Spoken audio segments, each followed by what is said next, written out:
3부 황혼 11장 니체처럼 후회하지 않는 법 How to have no regret like Nietzsche. 우리는 확실성이 아닌 정반대에서 즐거움을 찾기로 선택할 수 있다. 오후 2시 48분 스위스 알프스의 어딘가. 스위스 연방철도 921번 열차를 타고 쥐리히에서 모리츠로 향하는 중 단위 테이블이 견고하고 만족스러운 딸깍 소리를 내며 고정된다. 나이스. 창밖으로 우뚝 솟은 산봉 위와 에메랄드빛 들판의 하이리스러운 풍경이 펼쳐진다. 나이스. 몇 분 후 이상한 생각이 허락도 없이 내 상념에 무단 침입한다. 이 모든 게 나이스하긴 한데 지나치게 나이스해. 지나치게 나이스하다고? 그게 가능한 건가? 모두가 나이스한 것을 좋아한다. 미국인은 특히 더 그렇다. 우리 미국인은 나이스란 하단 말을 파프리카처럼 대화 곳곳에 집어넣는다. 가끔은 길게 늘여 말하기도 한다. 나이스! 나이스의 충분함이란 없다.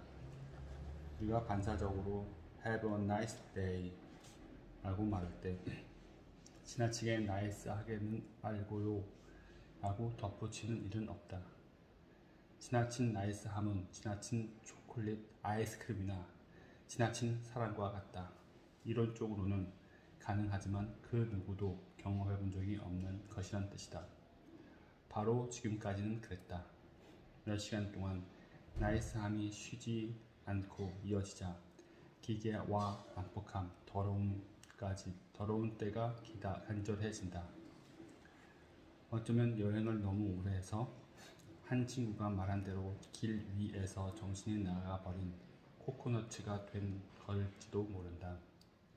기차가 나이스한 터널에 진입할 때 어쩌면 내가 잠복해 있던 나의 피약성을 일깨운 것은 아닌지 곧 완전히 누소처럼 되어 바지를 내리고 엉덩이를 제대로 한 대 때려달라 청하게 되는 건 아닌지 궁금해진다.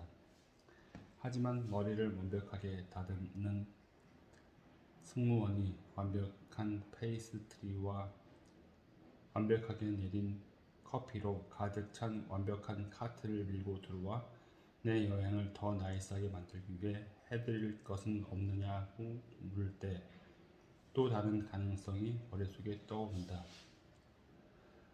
승무원의 질문에 대해 생각해 보면서 어쩌면 고통이 좋은 삶의 필수 요소일 수도 있겠다는 생각이 든다. 어쩌면 고통은 나름의 뒤틀린 방식으로 나이스한 것일 수도 있다. 뭐 필요한 건 없으시죠? 없으신가요? 네, 있어요. 난 생각한다. 저를 조금만 두들려 패주세요. 더럽고 지저분한 것으로 저를 떡칠해주세요. 저를 해쳐주세요. 저를 고통스럽게 해주세요. 부탁드려요. 1세기도 전에 스위스 열차를 타고 여행하던 또 한 사람이 비슷한 생각을 했다. 실패한 작곡가이자 시인, 산속에 살기 위해 이른 나이에 거둔 성공에서 도망친 학계의 신동, 웃음과 춤을 찬미하고 위험한 삶을 살아라 를 모토로 삼았던 정신의 비행사, 그 사람 또한 고통을 갈망했다. 사랑의 블랙홀은 내 최애 영화다. 압도적 최애다. 아마 수십 번은 봤을 것이다. 사랑의 블랙홀은 내 최애 영화다. 압도적 최애다. 아마 수십 번은 봤을 것이다. 사랑의 블랙홀은 내 최애 영화다. 압도적 최애. 나는 그저 영화를 본 게 아니었다. 영화와 깊이 교감하고 영화의 에스토스를 받아들였다. 1993년 처음 개봉했을 때에도 이 영화를 좋아했다. 사람들이 대화에서 밈이라는 단어를 쓰기 전에 이 영화가 문화적 밈이 되기 전에도 이 영화를 좋아했다. 나는 지금도 이 영화를 좋아한다. 그 어느 때보다 더. 지금의 주인공은 필 코너스라는 이름의 심술궂은 텔레비전 기상캐스터다. 필은 매년 열리는 성촉절 축제를 취재하기 위해 펜실베니아의 펑서토니에 와 있다. 올해도 또 필은 이 임무를 몹시 불만이 많으며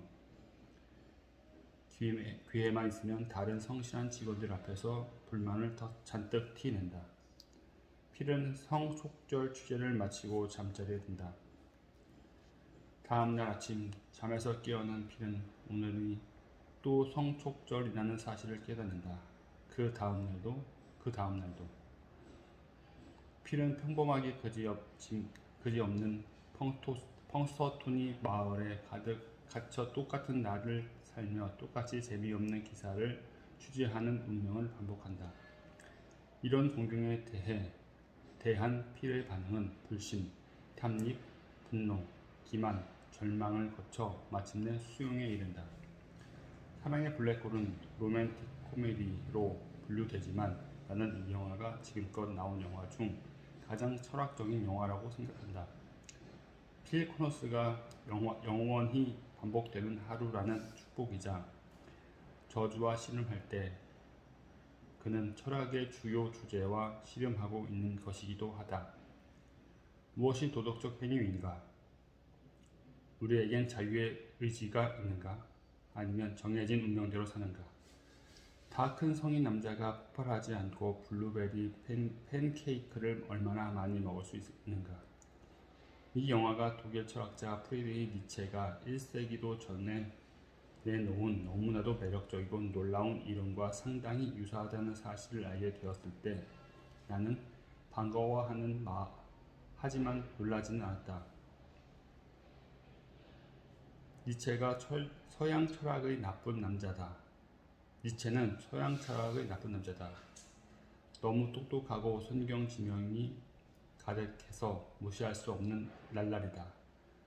사람들은 니체를 미친 사람이나 반유대주의자 또는 잘못된 것에 현혹된 사람으로 보고 싶어 하지만 니체는 이 중 그 무엇도 아니었다.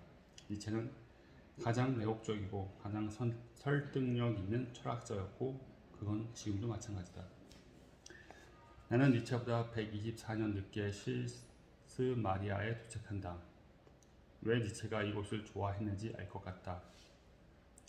생강 쿠키로 만든 집과 똑같이 생긴 사랑스러우면서도 우직한 집들, 맑고 차가운 공기, 그리고 눈 돌리는 곳마다 하늘을 향해 높이 솟은 알프스 산맥이 보인다. 만약 스위스에 더러운 때라도 있는 것이 있다 해도 여기에서는 그 증거가 전혀 보이지 않는다. 쓰레기통조차 얼룩 하나 없이 깨끗하다. 호텔에서 나와 니체가 살았던 작은 집을 향해 몇 미터를 걷는다. 당시 이 집 1층에는 찻잎과 향신료와 여러 곡물을 팔던 가게가 있었다. 니체는 2층에 있는 방에 새 들어 살았다. 그대로 보존된 니체의 방에는 가구가 별로 없다. 니체가 살았을 때처럼 좁은 침대 하나에 작은 책상 하나, 동양분 카펫 하나, 석유 램프 하나가 전부다. 내가 일본에서 배웠듯 단순한 것이 꼭 부족함을 의미하는 것은 아니다. 단순한 것도 아름다울 수 있으며 니체의 방에는 우아하고 미적으로 쾌적한 느낌이 있다. 니체는 자기 방 벽지를 직접 골랐다. 세이 슈나곤처럼 니체도 작은 것에서 아름다움을 발견했다. 니체는 이렇게 썼다. 우리는 자기 삶의 시인이 되고 싶어 한다. 가장 사소하고 가장 일상적인 것에서부터. 니체는 일상의 규칙을 간절히 필요로 한다. 그는 아침 일찍 일어나 차가운 물로 목욕을 하고 자리에 앉아 날달걀과 차, 하니스 비스켓으로 수도사처럼 아침 식사를 했다. 낮에는 글을 쓰고 산책을 했다. 저녁 7시에서 9시 사이에는 어둠 속에 가만히 앉아 있었다. 감탄이 나올 정도로 엄격한 규칙이지만 영웅적인 면은 별로 없다. 궁금해진다. 철학계의 무법자. 정신의 비행사는 어디에 있단 말인가? 벽에 걸린 흑백 사진이 증명해 주듯 니체는 신체적으로도 슈퍼히어로가 아니었다. 사진 속에는 인간이라기보단 코스염에 가까운 사람이 있다. 니체의 커다랗고 검은 눈은 사람들에게 깊은 인상을 남겼는데 니체의 가슴을 찢어놓은 매혹적인 러시아 작가이자 인스타파주의자였던 루 살로메만큼 깊은 인상을 받은 사람은 없었다.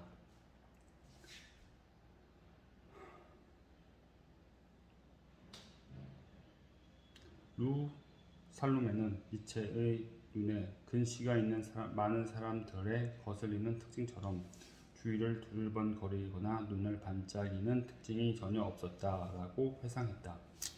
그리고 나쁜 시력이 그의 얼굴의 마법과도 같은 특별함을 부여해 주었는데 외부에서 받은 느낌을 나타내는 대신 내면 깊은 곳에서 일어나는 일을 드러냈기 때문이다 라고 말했다. 비스마르크처럼 덥수룩한 코수염은 니체가 구축한 알 수 없는 느낌을 더욱 강화했다. 턱수염은 사람들이 니체가 아닌 다른 사람으로 여기게끔 만들었다. 니체는 건강을 미덕으로 찬양한 몇 안 되는 철학자 중 한 명이었지만 본인은 건강을 거의 누리지 못했다. 니체는 13살부터 편두통을 앓았고 편두통과 더불어 여러 질병이 평생 니체를 괴롭혔다. 시력은 시간이 갈수록 점점 더 나빠졌다. 가끔은 발작처럼 몇 시간 동안이나 구토를 하기도 했다. 어느 날에는 아예 침대에서 나오지 못했다. 니체는 여러 치료법을 시도해 보았고 또 다른 면에서는 매우 의심이 많았던 사람치고는 돌팔이에게 너무 쉽게 속아 넘어갔다. 한 의사는 여러 가지의 물을 처방했다. 물로, 숲으로, 채소도, 빵도 먹지 말 것. 즉 의사가 니체의 귓볼에 붙인 거머리를 제외하면 아무것도 하지 말란 뜻이었다. 니체는 죽음의 그림자를 예민하게 느꼈다. 니체의 아버지는 36살에 사망했다. 의사는 뇌연화증 때문이라고 했다. 니체는 비슷한 운명이 자신을 기다리고 있다고 생각했다. 죽음이 곧 임박했다는 말이 니체의 편지 곳곳에 쓰여 있다. 니체의 책들은 살 날이 얼마 남지 않았다고 생각한 사람의 긴박한 문체로 쓰였다. 니체는 거의 초인적이라 할 수 있을 만큼 많은 책을 썼는데 1872년에서 1889년 사이에 14권의 책을 출판했다. 그리고 예외 없이 모든 책이 거의 팔리지 않았다. 어떤 책은 니체가 직접 인쇄비를 내기도 했다. 세상은 아직 실세의 운둔자가 하는 말을 들을 준비가 되지 않았던 것이다. 나라면 세 번째 실패 이후 전부 건뒀을 것이다. 니체는 아니었다. 니체는 계속되는 거절과 육체적 질병에도 불구하고 계속 심지어 속도를 늦추지도 않고 고집스럽게 글을 썼다. 어떻게 그럴 수 있었을까? 도대체 무엇을 알았기에?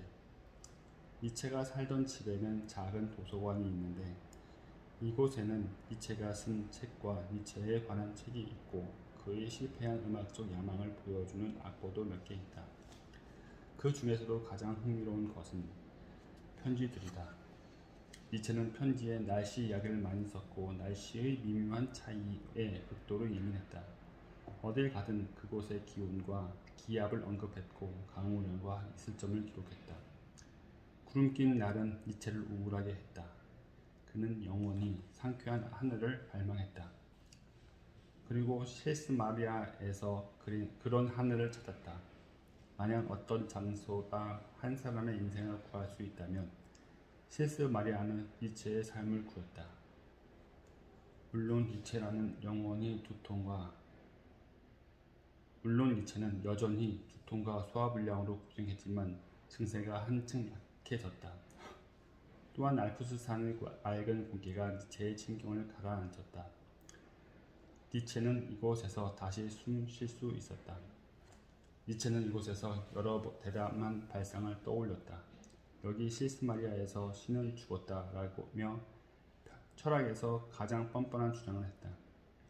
또한 실스마리아에서 춤추는 예언자이자 자신의 또 다른 자기 지혜를 인류와 나누기 위해 산에서 내려온 가상의 페르시아 예언자 차라투스트라를 만들어냈다. 자신의 가장 위대한 사상이 상상하지 못한 흉폭함으로 이체를 덮친 곳 또한 실스마리아였다. 1881년 8월이었다. 이체는 평소처럼 인간과 시간에서 6000피트 떨어진 저편에 있는 실바플라나 호숫가를 산책 중이었다. 눈앞에 피라미드처럼 거대한 바위가 막 나타났을 때 예상치 못한 사상이 떠올랐다. 빌 머레이와 앤디 맥도웰이 주연한 메이저 영화처럼 우주와 그 안에서 우리 위치를 다시 생각하게 만드는 지진과도 같은 생각이었다. 그 생각은 니체를 세게 내리쳤다. 점점 뜨거워지며 상상 불가능한 규모로 커졌다. 그리고 시간이 흐른 뒤에야 열기가 식으며 다음 문장의 형태로 굳어졌다. 깊은 밤 한 악마가 찾아와 내게 이렇게 말한다고 상상해보라. 네가 지금 살고 있고 지금껏 살아온 삶을 반복해서 수없이 되풀이해야 한다. 그 삶에 새로운 것은 전혀 없고 모든 고통과 기쁨과 생각과 한숨, 이 인생의 크고 작은 일 하나하나가 전부 똑같은 순서로 되돌아온다. 이 거미도, 나무 사이로 비치는 달빛도, 이 순간도, 나 자신도 전부 다 존재의 영원한 모래시계는 끝없이 다시 뒤집힐 것이다. 그 안에 있는 모래알 중 하나인 너 자신도. 이체는 환상을 말하고 있는 게 아니다. 같은 정신이 다른 신체에 들어오는 것이 아니다. 같은 정신이 다른 신체에 돌아오는 것이 아니다. 되풀이해서 돌아오는 것은 지금 그대로의 당신이다. 사랑의 블랙홀 속 필 코너스와는 달리 삶이 반복된다는 사실을 인식하지도 못한다. 필처럼 반복되는 삶을 조금씩 수정해 볼 수도 있다. 전에 있었던 모든 일이 빠짐없이 정확히 똑같이 영원히 반복된다. 전부 다. 심지어 중학교 1학년 시절도. 이체는 이렇게 묻는다. 당신이라면 악마에게 뭐라 말하겠는가? 이를 악물고 이런 말을 한 악마를 저주할 것인가? 아니면 악마 앞에 머리를 조아리고 당신은 신이며 이보다 더 신적인 이야기를 들어본 적이 없습니다. 라고 말할 것인가? 니체는 이 생각에 영혼회귀라는 이름을 붙였다. 이 생각은 니체의 마음을 송두리째 사로잡았다. 그를 겁먹게 했다. 니체는 실스마리아에 있는 소박한 방에서 다시 돌아왔다. 소박한 방으로 다시 돌아왔다. 아니, 거의 뛰어왔다. 그리고 몇 달간 극심한 두통과 안통에도 불구하고 그 밖에 다른 것은 거의 하지도 못했다. 실스마리아에서의 또 하루가 밝았다. 어제처럼 이를 닫고 얼굴에 차가운 물을 끼얹었다. 면도를 하고 또다시 볼에 상처를 내고 아침을 먹으러 아래층으로 내려온다. 니체가 주로 식사를 했던 바로 그 공간이다. 어제처럼 그저께처럼 주인을 만나고 주인은 알아듣기 힘든 나의 구텐모르겐을 다시 한번 참아준 뒤 같은 창문 옆에 있는 같은 테이블로 나를 안내한다. 조식 뷔페의 메뉴도 동일하다. 똑같은 야이스버거 치즈 덩어리와 똑같은 한 겹 한 겹 벗겨지는 크루아상, 똑같이 완벽한 반원 모양으로 담아놓은 과일 샐러드. 어제와 그저께 그랬듯이 커피를 주문하고 정확히 똑같은 양의 우유를 쏟는다. 식사를 마치고 자리에서 일어나자 주인이 어제와 그저께 그랬듯 다시 한번 Have a nice day 라고 말한다. 나는 네, 하지만 너무 나이스하긴 말고요 라고 생각하지만 입 밖으로 말하지 않는다. 또다시 프런트 데스크를 지나며 어제와 그저께처럼 오늘도 알프스 지방의 전통 복장인 가죽 반바지를 입고 있는 로라에게 인사를 한다. 건물 밖으로 나와 어제와 그저께처럼 완벽한 스위스에서의 하루를 맞이하고 근처에 있는 하이킹 코스 중 한 곳으로 향한다. 이거 어제 갔던 곳과는 다른 코스이며 사랑의 블랙홀에서 매우 분노한 주인공이 말하듯 다른 곳은 좋은 것이다. 나에게는 사명이 있다. 신이 주신 사명이 아니라 니체의 춤추는 예언자인 사라투스트라가 내린 사명이다. 나는 니체가 처음으로 영원 회귀 개념을 떠올린 곳, 그 거대한 바위를 찾을 작정이다. 그 바위를 보고 만짐으로써 그날 니체가 생각했던 것을 생각할 수 있기를, 아니 그날 니체가 느꼈던 것을 느낄 수 있기를 희망한다. 나는 루스처럼 걷는다. 마치 이 세상의 시간을 전부 다 가진 것처럼 내 발소리를 만들어내는 이들도 기분이 좋지만 실바플라나 호텔 호수를 따라 늘어서 있는 소나무 아래를 지나갈 때마다 햇빛과 그늘이 번갈아 나오는 것도 즐겁다. 발 아래의 땅은 부드럽고 푹신하다. 꼭 땅이 나와 대화를 나누고 있는 것 같다. 걷고 또 걷는다. 허리가 아프다. 다리가 아프다. 하지만 걷는다. 그 고통에도 불구하고 바로 그 고통 때문에 걷는다. 이체라면 내가 나의 권력의 의지를 단련하고 장애물을 극복하며 위버맨시에 한 걸음씩 다가서고 있음을 알아차리고 기꺼워했을 것이다.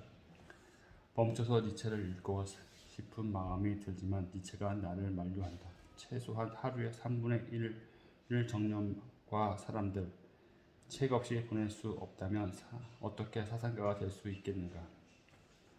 니체의 나쁜 시력은 아무도 모르는 축복이었다.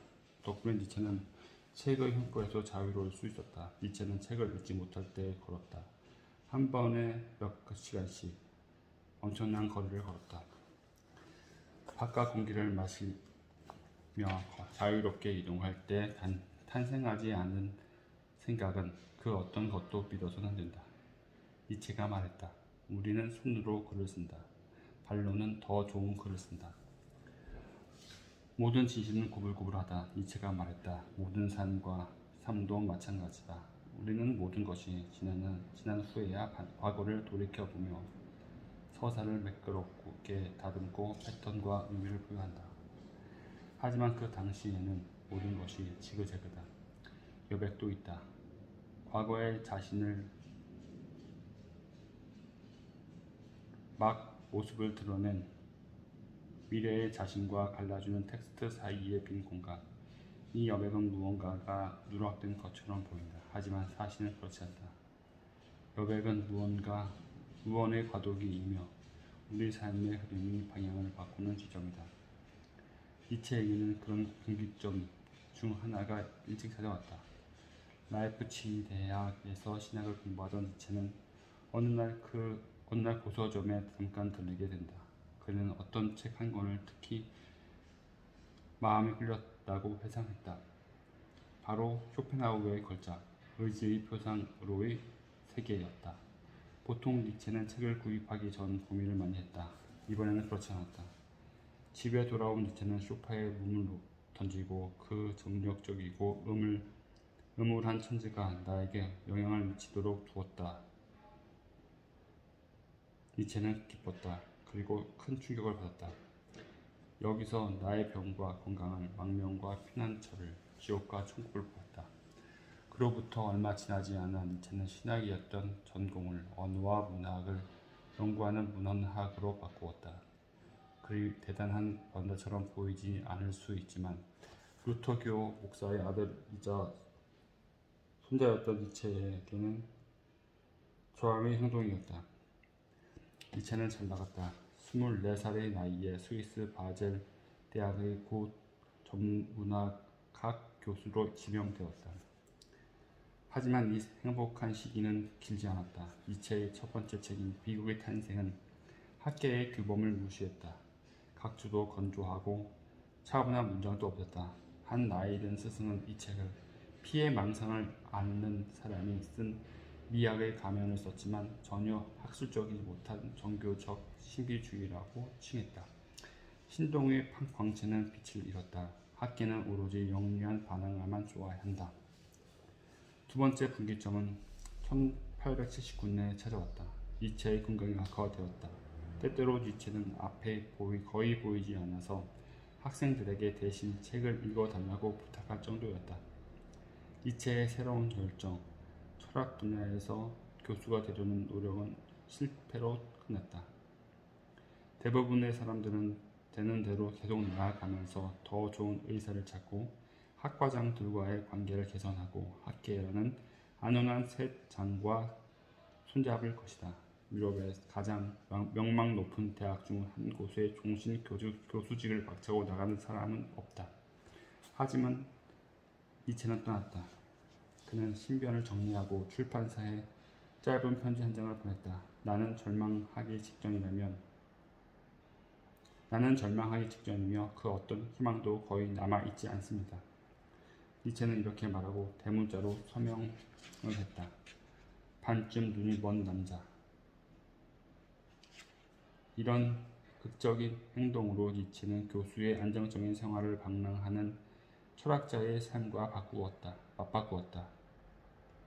자신을 제외한 그 누구에게도 해명할 필요가 없고 그 어디에도 속박되지 않은 독립적인 삶이었다. 믿을 수 없을 정도로 용기 있는 행동, 혹은 어리석은 행동이었다. 작가 슈테판 치바이크는 이렇게 말한다. 아마 니체처럼 과거의 삶을 멀리 내던진 사람은 없을 것이다. 루소처럼 니체도 여기저기를 돌아다녔다. 루소와 달리 니체의 방랑에는 패턴이, 리듬이 있었다. 니체는 여름에는 스위스에, 겨울에는 이탈리아나 남프랑스에 있었다. 니체가 가진 것이라곤 글을 쓸 종이, 옷과 종이를 담은 커다란 가방이 전부였다. 니체는 기차를 타고 이동했다. 하지만 니체는 기차를 싫어했다. 난방이 안 되는 객차를 싫어했다. 기차가 흔들리는 것을 싫어했다. 니체는 구토를 많이 했고 하루를 여행하면 3일은 쉬어야 했다. 니체가 기차를 갈아탈 때 정신을 차리지 못했다. 때로는 잘못된 방향으로 가는 기차를 타기도 했다. 한 번은 작곡가 리하르트 바그너를 만나러 가다가 기차역에 가방을 두고 왔다. 가방 안에는 니체가 소중히 여긴 래프 윌도 에머슨의 여러 에세이와 바그너가 친필 사인한 오페라 니벨룽겐의 반지 복사본이 들어 있었다. 헤밍웨이와 T.E. 로렌스처럼 니체도 이 사고에서 그나마 좋은 점을 전혀 찾지 못했다. 때때로 상실은 그저 상실일 뿐이다. 아직도 니체의 피라미드처럼 거대한 바위를 찾지 못했고 멈춰서 니체의 책을 읽기로 했다. 이 저항의 행위를 니체도 분명히 이해하리라 믿는다. 벤치를 발견한다. 벤치에 앉아 가끔 즐거운 지혜라고 번역되기도 하는 니체의 책, 즐거운 학문을 펼친다.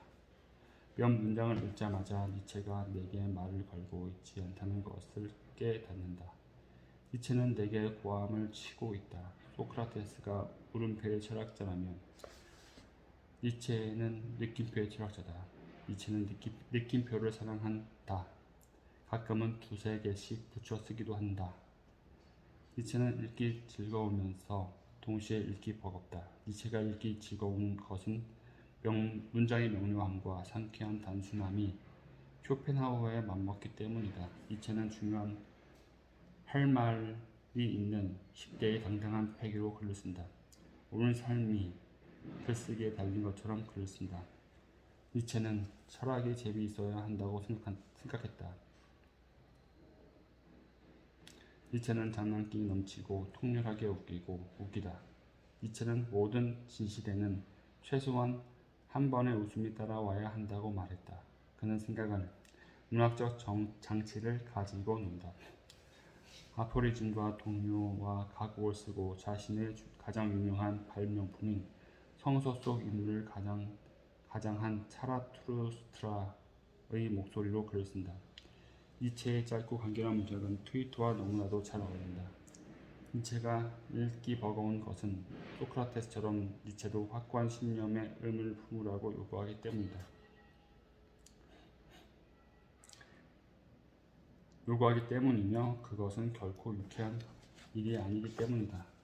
나는 늘 철학이 명백한 근거와 냉정한 논리로 움직인다고 생각했다. 루소가 그러한 믿음에 흠집을 냈다면 니체는 그 믿음을 분쇄해버린다. 충동과 비이성을 조용하게 찬양하는 목소리가 책 속에 스며 있다. 니체에게 감정은 방해가 되는 것도 논리로 향하는 길의 우회로도 아니다. 감정은 목적지다. 고결한 사람은 비이성적이며 누구보다 가장 숭고한 사람은 자신의 충동 앞에 굴복하며 최고의 순간에 그의 이성이 완전히 소멸된다. 루소는 마음을 받아들였다. 니체는 더 깊은 곳을 겨냥한다. 니체는 내장의 철학자다. 로버트 솔로몬은 인간의 내장에서 의심과 저항이 나타난다. 내장은 타당한 주장이나 교수의 권위로는 쉬이 받아들여지지 않는 신체 일부다라고 말한다. 니체는 오로지 추상적이기만 한 생각을 저어하지 않았다. 니체는 그런 모호한 생각으로는 절대 영감을 주어 행동을 이끌어낼 수 없다고 주장했다. 니체는 이렇게 말했다. 우리는 다르게 생각하는 법, 다르게 느끼는 법을 배워야 한다.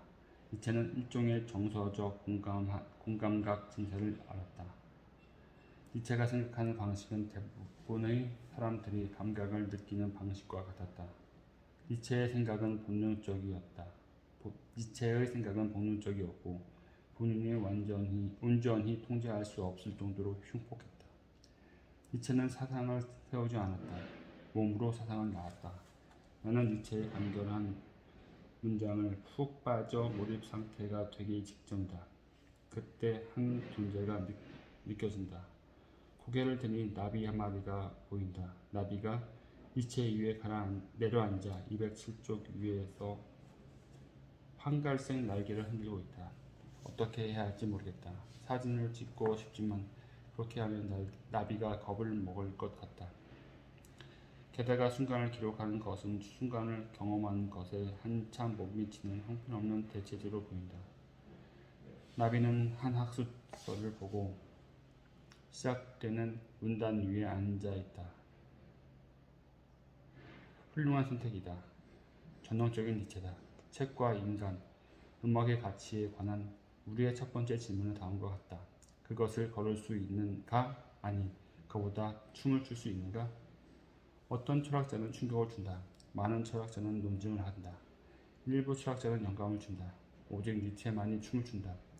니체에게 패기와 아모르 파티, 즉 운명애를 이보다 더 잘 보여주는 것은 없었다. 나는 춤추는 법을 아는 신만을 믿을 것이다. 니체는 말했다. 니체의 차라투스트라는 미친 것처럼 열렬히 일말의 자의식도 느끼지 않고 춤을 춘다. 니체는 모든 훌륭한 철학자의 영혼은 춤추는 사람의 영혼과 같다고 말했다. 춤을 꼭 잘 춰야 할 필요는 없다. 니체는 번변치 않게 걷는 것보단 서투르게 춤추는 편이 낫다고 말했다. 실제로 그렇게 했다. 니체는 댄스 플로어 위에서 그럴듯한 스텝을 조금도 밟지 못했다. 그러면 어떤가? 훌륭한 댄서처럼 훌륭한 철학자도 기꺼이 자신을 음습거리로 만든다. 니체의 철학은 멋들어지게 춤을 춘다. 춤에 리듬이 있다. 페이지 위에서 깡충깡충 뛰고 어스대며 걷는다. 때로는 문워크를 한다. 춤에 아무런 목표가 없듯이 니체의 철학도 마찬가지다. 니체가 보기에 춤추는 것과 생각하는 것은 비슷한 목표를 향한다. 바로 삶의 칭찬입니다. 니체는 그 무엇도 입증하려 애쓰지 않는다. 그저 독자가 세상을 바라보기를 자기 힘으로 전과 다르게 바라보기를 원할 뿐이다. 마치 예술가처럼 니체 같은 철학자는 우리에게 안경 하나를 건네주며 말한다. 이 안경을 쓰고 세상을 바라보시오. 내가 보이는 게 당신 눈에도 보입니까? 정말 기적 같지 않습니까? 과학적인 측면에서는 우리가 보는 것이 사실일 수도 사실이 아닐 수도 있지만 중요한 건 그게 아니다. 니체는 과학자가 아닌 예술가나 소설가의 진실을 보여준다. 마치 그런 것처럼 접근법이다. 마치 눈에 보이는 표면 아래의 실제의 다른 차원, 예지체에 있는 것처럼 세상을 바라보라. 마치 인생이 끝없이 반복되는 것처럼 삶을 살아라. 무슨 일이 일어나는지 보라. 이런 식으로 세상을 바라보는 것이 너의 세상을 환히 밝혀주는가? 좋다. 그렇다면 나름의 가치가 있는 것이다. 세상을 다른 식으로 바라보는 것은 우리의 삶을 더욱 풍성하게 만든다. 나비가 떠난다. 황갈색 날개가 나비를 하늘로 들어올린다. 나도 호숫가를 다시 걷기 시작한다. 공기가 가볍고 상쾌하다. 왜 니체가 이런 공기를 그토록 좋아했는지 알겠다. 따뜻한 공기는 정신을 둔하게 만든다. 살가운 공기는 정신을 날카롭게 만든다. 몇 킬로미터나 걸었지만 니체의 거대한 바위는 보일 기회가 없다. 온갖 곳을 찾아본다. 바위가 있어야 할 곳과 없어야 할 곳을 찾아본다. 아무것도 없다. 왔던 길을 2번이나 다시 돌아간다. 같은 길을 되돌아 가는 걸 싫어하는데도 여전히 아무것도 없다. 완전히 지쳐서 다 그만두고 싶지만 안 된다. 인내해야 한다. 니체의 권력의 의지가 인내할 것을 요구한다. 니체는 사랑하는 이에게 거부당하고 독자에게 무시당해도 멈추지 않았다. 나도 멈추지 않을 것이다. 우주가 똑같이 반복된다는 주장을 니체가 처음 한 것은 아니었다. 그리스 철학자 피타고라스는 그보다 약 2500년 전에 비슷한 발상을 내놓았고 인도 경전인 베다는 그보다 더 빨랐다. 니체도 분명히 이 사실을 알았을 것이다. 마르쿠스 아울레스처럼 니체 없이 먼 곳까지 두루 살피며 지혜를 찾아 헤맸다. 니체는 그 아이디어를 한 단계 더 끌어올리고자 했다. 니체는 영혼 회개를 신화가 아닌 과학으로 만들고 싶었다. 몇 주간 니체는 종이 위에 여러 가능한 증거들을 휘갈겼었다. 그 중 하나에서 니체는 우주를 한 쌍의 주사위에 비유한다. 나올 수 있는 조합은 한정되어 있고 결국에는 모든 경우의 수가 다 나오게 될 것이다. 틱택톡 게임의 경우 나올 수 있는 경우의 수는 26,830개로 훨씬 더 많다. 큰 숫자지만 역시 유한하다. 결국 가능한 모든 게임이 다시 반복된다. 체스는 가능한 경우의 수가 10의 120제곱으로 훨씬 더 많다. 아찔한 숫자지만 여전히 유한하다. 아주 오랜 시간이 걸리겠지만 2명의 체스 플레이어는 가능한 움직임의 조합을 전부 두게 될 것이고 나올 수 있는 모든 경우의 게임을 마치게 될 것이다. 결국에는 모든 것이 반복된다. 하지만 니체의 마비론은 그저 고대 신화에 근거한 가정, 매력적이지만 수상적인 통계적 확률일 뿐이다. 니체에게는 이 내용을 출간해도 되겠다는 자신감이 없었다. 오늘날에도 대부분의 물리학자는 영혼 회귀를 과학이 아닌 허구로 여긴다. 하지만 니체는 또 하나의 가능성이 있다고 말한다. 어쩌면 증명은 중요치 않을 수도 있다. 과학적 증거가 부족하다고 영혼 회귀가 매력을 잃는 것은 아니다. 니체는 영원한 지옥이라는 기독교 개념을 들며 어떤 가능성을 생각하는 것만으로도 우리는 부서지고 변화할 수 있다라고 말한다. 지옥은 실제하지 않을 수 있지만 지옥이라는 개념은 사람들의 행동 동기가 된다. 영혼 회귀를 증명하지 않아도 마치 진짜인 것처럼 행동할 수 있다. 그러고 나서 무슨 일이 일어나는지를 보는 것이다. 로버트 솔로몬의 사례를 보자. 1960년대에 솔로몬은 미시간 대학의 불행한 의대 1학년생이었다. 솔로몬은 충동적으로 문학 속의 철학이라는 제보에 가기를 수락했다. 그리고 교수가 니체의 영혼회귀 개념을 소개했을 때 큰 충격을 받았다. 영혼회귀는 감정과 생각의 회오리 바람을 일으켰다. 회의도 일어났다. 나는 정말로 이 불행한 삶을 영원히 반복해서 살고 싶은가? 솔로몬에게 이 생각은 특히 끔찍한 지옥으로 느껴졌다.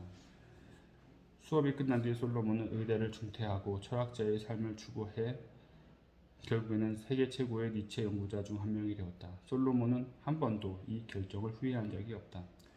영혼회귀는 사고 실험이다. 실존적 스트레스 테스트다.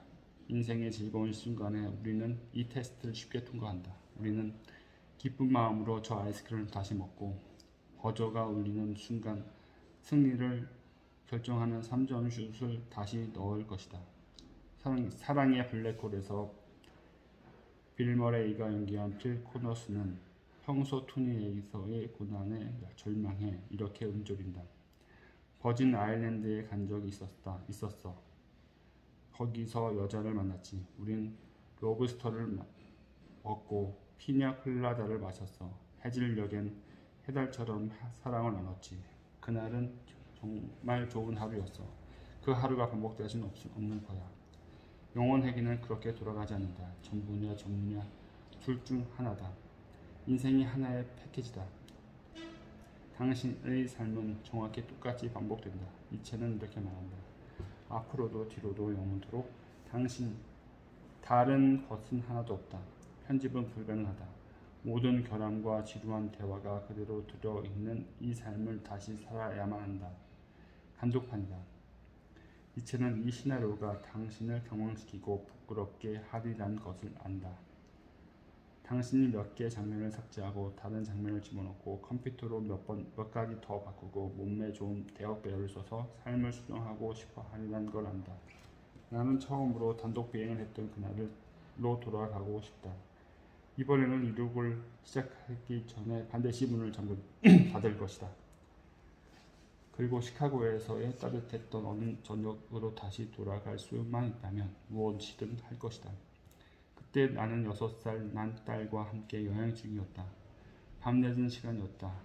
딸아이는 졸려했고 아이들이 졸릴 때면 가끔 마음속에 묻어둔 두려움의 모습을 드러낸다. 길을 걷고 있는 때 딸아이가 나를 쳐다보며 물었다. 아빠가 내 진짜 아빠야? 이왕은 아이를 둔 부모로서 사랑을 듬뿍 담아 아이의 불안을 달래주는 말을 할 수도 있었다. 하지만 지금도 여전히 이해할 수 없는 어떤 이유로 나는 거침없이 냉담하게 대답했다. 당연하지. 그리고 수가 없었다. 그런 걸 왜 물어보는 거야? 상처받은 아이의 두 눈에 눈물이 차올랐다. 내가 다 망쳐버린 것이다. 그 순간을 다시 살 수만 있다면 이번에는 아이의 질문에 사랑을 담아 대답할 텐데. 아니, 이체가 말한다. 편집은 안 돼. 집중 안 하지? 아주 작은 것 하나하나까지 네 삶의 전부를 받아들이거나 전부 잃거나 둘 중 하나야. 외에는 없어. 니체가 영혼회귀를 가장 무서운 짐이라고 칭한 것도 놀라운 일이 아니다. 영혼처럼 더 무거운 것은 없다. 만약 모든 것이 무한히 되풀이 된다면 인생의 가벼운 순간이나 사소한 순간은 없다. 아무리 보잘것없더라도 모든 순간이 동일한 무게의 질량을 갖는다. 모든 행동은 똑같이 크고 작다. 영혼회귀를 매일 스스로를 돌아보는 기준으로 삼아보라. 당신은 지금 자신이 원하는 삶을 살고 있는가? 정말로 그 데킬라를 다시 다 마시고 영원한 숙취에 시달리고 싶은가? 영혼회귀는 자기의 삶을 무자비하게 검사할 것을 요구한다. 그리고 다음과 같이 질문하게 한다. 영원히 가치 있는 일은 무엇인가? 영혼회귀를 잘 이해할 수 있는 방법 중 하나는 한 학자가 말한 결혼 테스트를 해보는 것이다. 긴 결혼 생활 끝에 막 유언을 마쳤다면 상상해보라. 지금 아는 것을 알고 있다면 전 파트너의 청혼에 다시 네 라고 답할 것인가? 이것도 괜찮은 테스트지만 다른 테스트를 만들어 보았다. 바로 10대 테스트다. 나는 집에서 딸 아이와 저녁을 먹고 있었다. 과학 숙제와 축구 연습 일정에 관해 이야기하다가 다른 아이에게 니체의 영혼 회귀 개념을 설명해 주었다. 아이는 뭐라고 생각할까? 기꺼이 받아들일까? 소녀는 좋아하는 것과 싫어하는 것이 분명한 아이이며 니체의 영혼 회귀 개념을 싫어한다. 아이는 영혼 회귀가 소시오패스의 아이디어라고 단언했다. 자신의 삶이 평생 되풀이되는 것을 결코 원하지 않았다. 얼마나 비참할지 생각해봐. 무한 루프에 갇힌 거야. 다들 살면서 커다란 실수 하나쯤은 해. 난 아직 안 했지만 언젠가 하리란 걸 알아. 그 실수를 계속 반복한다고 생각해봐. 아니면 도끼 살인마한테 살해된다고 상상해봐. 그걸 계속 반복하고 싶어? 만약에 암에 걸리면 그걸 되풀이하고 싶어? 릴레이는 말이야. 나는 이렇게 말하고 니체를 변호하기 시작했다. 하지만 인생에는 좋은 것들도 있잖아. 콘서트나 친구들이나 치킨 같은 거. 그런 좋은 것들이 나쁜 일을 보상해 주진 않아? 아이가 조금도 주저하지 않고 말했다. 그 누구의 삶도 그만큼 좋지는 않아. 내 삶에 그 어떤 것도 내게 일어날 수 있는 나쁜 일들은 되풀이하고 싶게 만들지 못해. 나는 내게 익숙치 않은 상태, 즉 침묵에 빠졌다. 아이의 말을 받아치지 못했다. 실제로 나의 삶의 나쁜 순간들은 좋은 순간들보다 더 무거운 것으로 보인다. 항암 치료의 고통과 비교하면 초콜릿 아이스크림이 주는 기쁨을 별게 아니다. 혹시 이체는 소니아가 모르는 무언가를 알고 있는 걸까?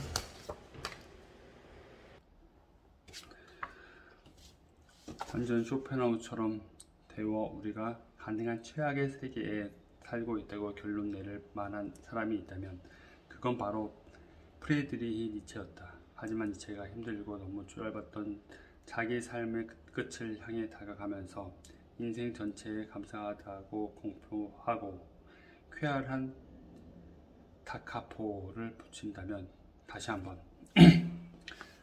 고통은 피할 수 없는 것이다. 하지만 어떻게 무엇을 고통스러워하는가는 우리 생각보다 더 중요하다.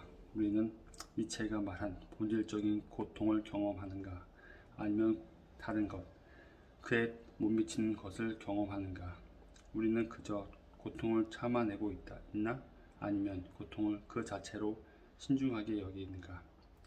니체는 마조히스트가 아니었다. 니체는 고통을 좋은 삶의 구성 요소로 배움의 수단으로 여겼다. 오로지 고통만이 지식으로 이어진다. 니체는 말했다. 고통을 청하지 않았지만 반드시 답해야 하는 부름이다. 우리는 자신을 마비시킴으로써 그 부름에 답하는가? 아니면 쇼펜하우어의 제안처럼 예술과 금욕으로 숨어드는가? 아니면 우리가 이 세상에서 더욱 깊이 심지어 맹목적으로 참여함으로써 고통에 답하는가? 니체는 이 마지막 선택지를 와인과 연극과 삶을 사랑한 그리스 신의 이름을 따서 디오니소스적 방식이라 칭했다. 니체는 말했다. 나는 반드시 필요한 것을 아름다운 것으로 보는 법을 앞으로 더욱더 배우고 싶다. 그렇게 나는 세상을 아름답게 만드는 사람이 될 것이다. 고통에도 불구하고 인생을 사랑하지 말라고, 바로 그 고통으로 말미암아 인생을 사랑하라고 이제는 말한다. 니체는 1883년 여동생에게 다음과 같은 편지를 쓴다. 나는 여기서 니체가 고통이 인생에서 맡는 역할을 가장 솔직하게 설명했다고 생각한다. 내가 겪은 그 끔찍한 신체적 고통의 의미는 그 고통 덕분에 내 업적에 대한 거짓일 뿐만 아니라 너무나도 수준 낮은 평가에서 떨어져 나올 수 있었다는 데 있다.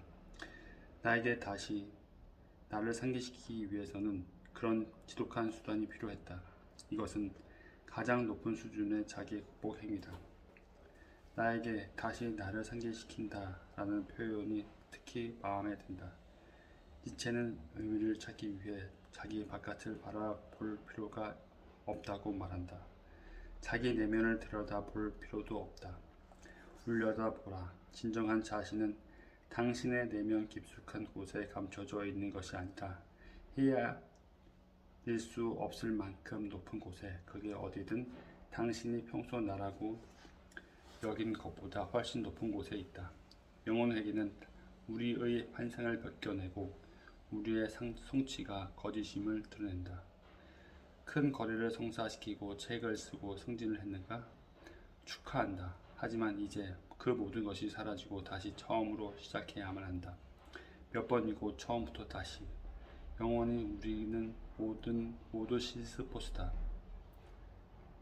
신이 내린 형벌로 영원히 바위를 꼭대기로 밀어 올렸다가 그 바위가 다시 굴러 내려가는 모습을 지켜봐야 했던 가려운 그리스 신화 속 인물.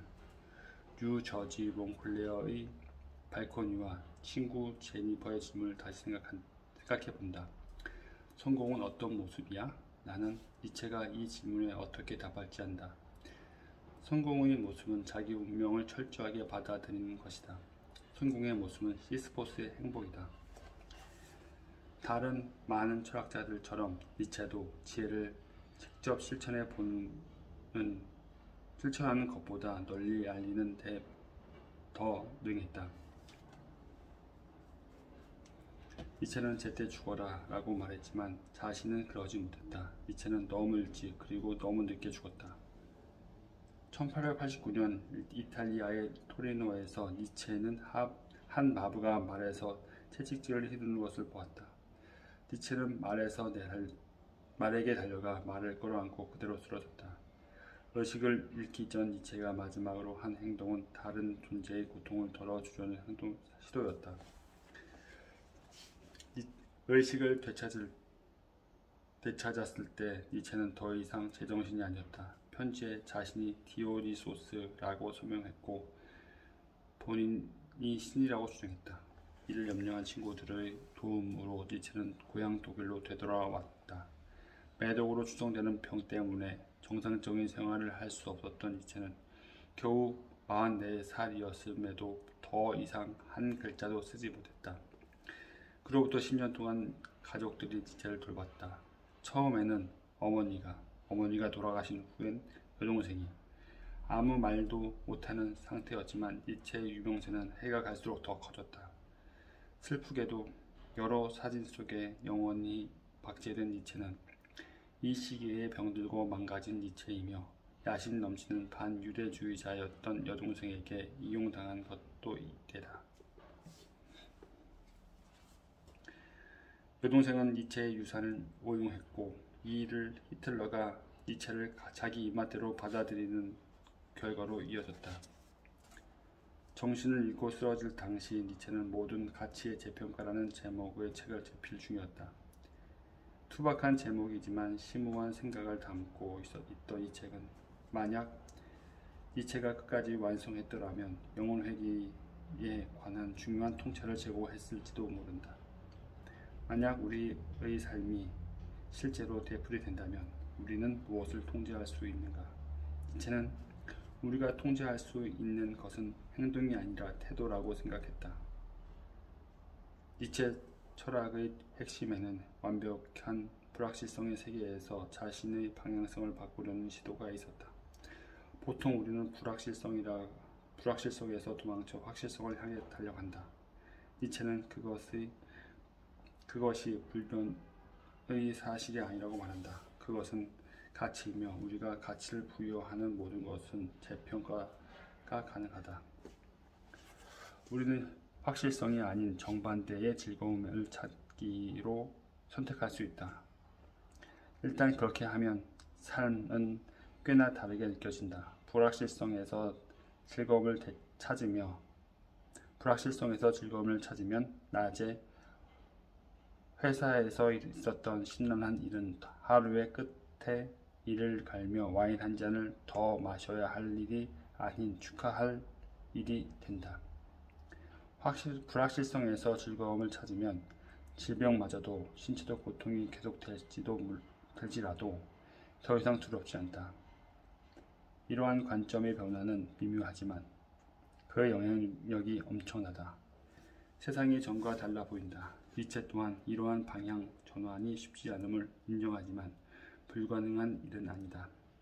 게다가 지금까지 아무도 생각하지 못한 가능성을 탐험하는 것이 바로 철학이 아니고 무엇이겠는가. 나의 산책은 때로는 실패로 끝난다.